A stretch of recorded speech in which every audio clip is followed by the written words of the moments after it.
Ekainak zazpi lurralde eta herri bakar bat, herri librea izan nahi duen herri bat.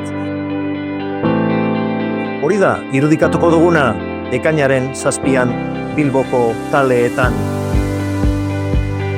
Badugu herri bat, badugu kultura bat, badugu hizkuntza bat, eta badugu geure burua gobernatzeko erabaki irmo bat. Guztiok behar zaituztegu. Azken batean, ekainaren zazpia gogoan gordeko dugun beste mugarri bat izango dalako.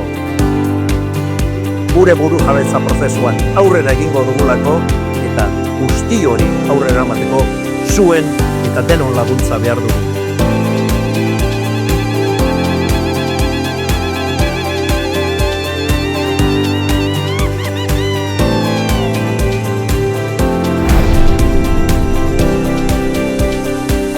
Ekainaren zazpian, gordeko dugu memorian, baina aurretik, gorde zuetariko bakoitzak zuen agendetan.